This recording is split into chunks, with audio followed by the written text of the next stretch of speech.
3 MAGA pregnancies, 1 midterm election. Do you think it's a coincidence that Press Secretary Karoline Leavitt, Stephen Miller's wife, Katie Miller, and now Usha Vance are all pregnant? All 3 of these women are going to have a baby in the summer of 2026, just a few months ahead of the midterms. Let's not forget that President Trump once nicknamed himself the fertilization president.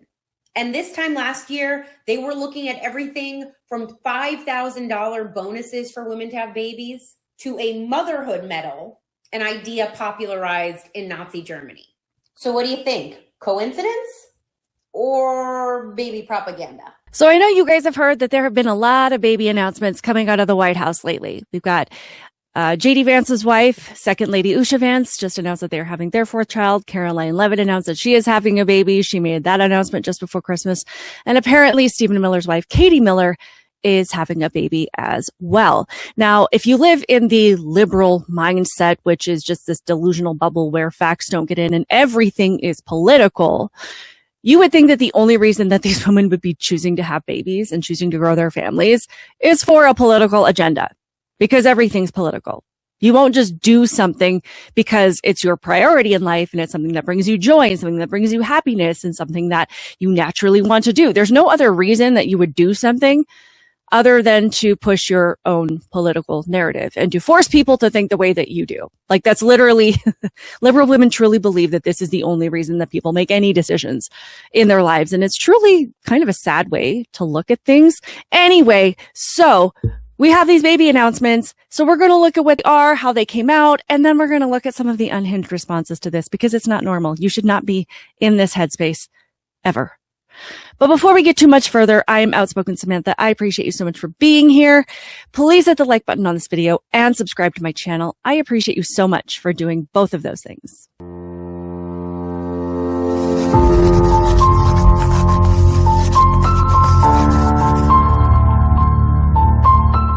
All right, so the first baby announcement came just before Christmas, and it was Karoline Leavitt, White House press secretary.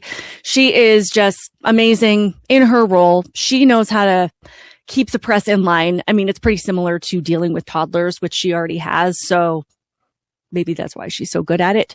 But she did announce this. I believe this was on December 26th. It says, the greatest Christmas gift we could ever ask for, a baby girl coming in May 2026. And then just a few days ago, the vice president and his family announced that they are having their 4th child. It says, we are very excited to share the news that Usha is pregnant with our 4th child, a boy. Usha and the baby are doing well, and we are looking forward to welcoming him in late July. During this exciting and hectic time, we are particularly grateful for the military doctors who take excellent care of our family and for the staff members who do so much to ensure that we can serve the country while enjoying a wonderful life with our children. I love it. I did not see Katie Miller's pregnancy announcement. I couldn't find it, but like I said, she's also pregnant as well. This is amazing. And the normal way to respond is, congratulations. Babies are wonderful. This is amazing. Congratulations to both of you. You guys are going to be amazing parents. And if that's not your mindset, that's perfectly fine. You're allowed to have your own views on this. But this is definitely one of those cases where if you don't have something nice to say, don't say anything at all. At least not publicly. Like, just keep it to yourself, or maybe express it to your friends who are as deranged as you are. But to have like a vile thought about this and then choose to put it on the internet, that just takes a whole lot of ranged mentality to choose to do, which we're going to look at. But first, I want to highlight what a normal conversation about bringing a child into your family really looks like. So this was Karoline Leavitt when Riley Gaines came in and took the special reporter spot in the White House. I can't remember what it's called, but they did bring their beautiful baby girl with them, which I thought was amazing. And this is what that exchange looked like. Very happy to see you. I know you have a new podcast, The Riley Gaines Show. And so thank you. And you brought a beautiful baby and your lovely husband too. So thank you so much for joining. And why don't you kick us off? Absolutely. Well, thank you. First and foremost, congratulations to you. Being a girl mom will change your life in the best way possible. So excited you get to shop all the pink and the frilly and the bows. Very happy to see you. I know you have a new podcast. I can personally attest to that. I had 2 boys first, wonderful. Love them. Boys are absolutely freaking hilarious, especially when you have brothers that are kind of close in age and they just feed off of each other. Yes, they can get super obnoxious, but they are so funny. And then I got my daughter and we are buddies. We hang out. It's just nice to have an ally in the chaos. So it's just so much fun. But that's how you normally respond to somebody being pregnant. You say, congratulations, wonderful. Even if you don't like them, like, congratulations, you're having a baby is not a difficult thing to say. And that's just how, if you have a heart and a soul and any kind of moral compass, you would say that. And then keep your negative thoughts to yourself. But for some people, that is too much to ask. So this is one of the responses from a woman who is an unhinged, raging liberal. And unfortunately, she is also a labor and delivery nurse, which she has no problem admitting as she tells what she wishes for Karoline Leavitt. As a labor and delivery nurse, it gives me great joy to wish Karoline Leavitt a 4th degree tear. I hope that you fucking rip from bow to stern and never normally again. She admits she's a labor and delivery nurse, and her primary job is to care for women in pregnancy. And so you would expect the kind of person to be in that role to have a heart, to have compassion, to want women to have a safe and healthy pregnancy and delivery, no matter what. But if you're in that role and you only want people to have safe and healthy deliveries if you agree with them politically, or if you align ideologically, like, I have to know what you believe first, and then I will determine if I want you to be safe and healthy. Like, I never like to bring in the word Nazism to anything because I know that gets thrown around a lot, but that's closer to Nazism than anything we've probably seen in our lifetime, because it's a mindset. You have to dehumanize people. You put your politics and your beliefs first, and then you decide if that person is human enough to wish them well, to want them to be safe and healthy, to want to help them, to want to serve them, to want to fulfill your duty as a medical professional. Am I wrong? But thankfully, this nurse here got what was coming to her, because her employer apparently doesn't want somebody on their staff delivering babies that would wish harm on somebody who's about to have a baby if they don't align politically. It says the comments made in a social media video by a nurse at one of our facilities do not reflect our values or standards we expect of healthcare professionals. Good. Following a prompt review, the individual is no longer employed by our health system. While we respect the right to personal opinions, there is no place in healthcare for language or behavior that calls into question a caregiver's ability to provide compassionate, unbiased care. We are committed to an environment that promotes trust, professionalism, and respect for all. Thank you. I think that this was well deserved. Yes, obviously, you have freedom of speech, but as we've learned, you don't have freedom from consequences. This is not a one-off incident. This seems to kind of be how a lot of liberal women think, especially if they're nurses. So this is another one who's a nurse who had similar wishes for Karoline Leavitt. My wish for Karoline Leavitt. She is pregnant with a baby girl, and I truly do hope that baby is so healthy. I hope she's healthy and headstrong.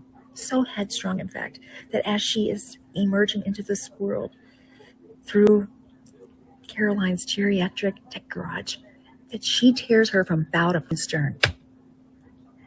Grade 4 tear. Like, so big that when she gets out of the shower naked and walks across the room, like she accidentally picks up dog toys. Yeah, that's a nurse. And we can all be relieved that she was fired as well. It says we are aware of a social media post made by a former employee that has led to questions and external comments. This individual is no longer employed by our organization and does not represent us in any capacity. The statements made on her personal social media account do not reflect our organization's values or practices. Now, this brings us to another angle that I have seen a lot of liberal women take as they've heard about this pregnancy announcement and can't resist criticizing Karoline Leavitt for literally everything. We all saw the Vanity Fair photo shoot or whatever that was, where they literally zoomed in on her face and highlighted every single flaw they possibly could, or went out of their way to do as little or no editing as possible to make her look as bad as possible. So, not surprising that liberal women would respond this way. But this is, like I said, just an interesting angle. considering it's from a liberal woman. Karoline Leavitt got filler while she was pregnant. I feel like not enough of us are talking about that. Okay, so in case you missed it, on Friday, she announced that she's pregnant and her baby is due in May, which would mean she got pregnant right around August time, which would mean that by the time they did the Vanity Fair photo shoot that she knew she was pregnant. So they did the Vanity Fair photo shoot on November 13th. There's no way that these marks are not extremely fresh, like 24 hours, maybe 48 hours fresh.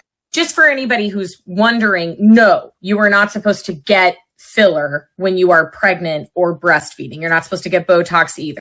There have been no formal studies to confirm whether or not it's safe to get any kind of injections while you're pregnant. And most injectors will not do it. My injector, I have had both Botox and filler, and I have had 2 kids. And let me tell you, she is very outspoken about not providing those services while you're pregnant. So you guys tell me where you see the irony here. If it's just a clump of cells, why do you care if she's getting injections? Why do you care if she's doing something that's not advisable while pregnant? If it's not a human being, it's not going to hurt them. So you guys are the last people that should be saying, you guys are out here saying that a woman should be able to unalive her unborn baby at any time for any reason, even if she just feels like it. She wakes up one day and decides she doesn't want to be pregnant. And those procedures are pretty violent toward the baby. Yet you have no problem with that. And yet you're worried about Botox and filler. Second of all, she said injectors won't do this if you are trying to get pregnant or you are pregnant. So I don't know what this photo shows, but she has no proof that this actually happened around the date of the photo shoot. You can speculate. You can say maybe it did. You don't know when Karoline knew that she was pregnant. You don't know if they were trying. We don't know any of those details. Just saying. I'm not making excuses if she did get this done while she's pregnant. There are a lot of things that women do that I don't think they should do when they're pregnant. But also, I'm not walking around worrying about other people's business most of the time. Last of all, weren't all these women out there downing bottles of Tylenol just a couple months ago? Pregnant women were like filming themselves taking Tylenol just for the sake of making a point against the president. So yeah, there's a whole lot wrong with this. We do have a couple of quick reactions to Usha, Vance, and her pregnancy because they can't resist. So this one is one that came across my feed that I thought was particularly vile. I apologize in advance because she does get very graphic. She doesn't hold back, shall we say. Usha, Vance, that is gross. That is gross. You let this thing leave a load inside of you on purpose. See, that's why it is so important that we teach our daughters to have self-love and self-respect. There is no amount of proximity to power or money. The quickness with which I would be in my closet looking for a hanger. The amount of pennyroyal tea I would be drinking. The size of the staircase, okay? Does Erica know? Did y'all like text her personally? Or does she find out on the interwebs like the rest of us? So do we not understand the conflicting messages there? Because she might be grossed out by JD Vance, which is totally fine. But she is not taking into account that Usha is married to somebody that she loves and has a family with and wants to grow a family with. So her version of teaching her daughter self-love is showing her somebody who's married to somebody that they love and then simultaneously saying that she should find a coat hanger, drink a lot of alcohol, and throw herself down a staircase. Do we not understand how deranged that is? But these people are deranged, so there's that. And of course, the vile responses aren't just limited to women, even though that's primarily where they're coming from, because women supporting women. Am I right? Party of women, women's rights, supporting women, loving women, believing women, making fun of women, apparently. But then there's this guy who just has a little bit to say, kind of going off of that same idea that Kirk is going to be upset, even though it's stupid. We got breaking news. JD Vance has impregnated a woman. No, not that one. I'm just as shocked as you are, but it was his actual wife. So Usha will be having another Satan spawn. I'm so sorry. I'm sorry. You don't have to cry about it. It's okay. All right. I'm sorry. So anyway, like I said, these people are constantly in a headspace where if I agree with you politically, you're a human being. If I don't agree with you politically, you're not a human being. And it's kind of just a deranged place to live. And everything has a political motivation. And constantly waking up wishing for the worst possible circumstances, like JD Vance's baby not being his own. Wishing for these women to go through horrific deliveries where they face permanent injuries. It's absolutely deranged. But I, for one, want to congratulate all of these families. And I love that they are setting such a strong example, because I know that all of these liberals seem to think that when we talk about families being a priority, that that's the only priority that women should have, that they shouldn't have their ambitions, their goals, their careers, and things that they want to do. But in my mind, modern day traditional values, I understand, are not the same or don't play out the same way that they did 50 to 100 years ago, where women could stay home and take care of their kids, because that is obviously the ideal situation. Kids were meant to be with their moms, especially when they were young.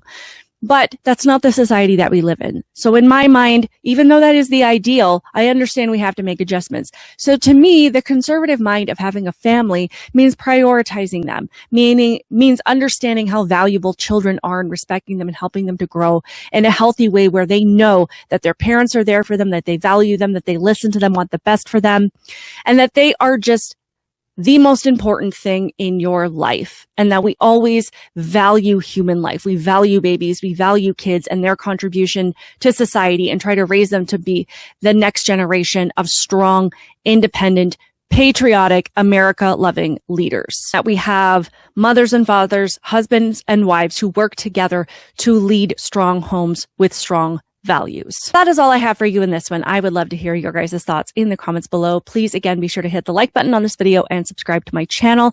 As you guys know, we always end with Charlie Kirk. So keep it real, and I will see you in the next one. Bye. Being a mom, these are the courageous warriors of our time. We've reduced it as if they're like, oh, you just want them to be birthing centers. Everybody, we should lift up the moms of America as being the most beautiful, important things in our country. And we look around, we're like, oh, I'm a important woman because I'm a CEO of some shoe company. Yay. No, okay, fine, great. Doesn't impress me. Do you know what does impress me? When somebody comes to one of our Turning Point USA events, they're like, yeah, I'm a mom of 5. That's impressive.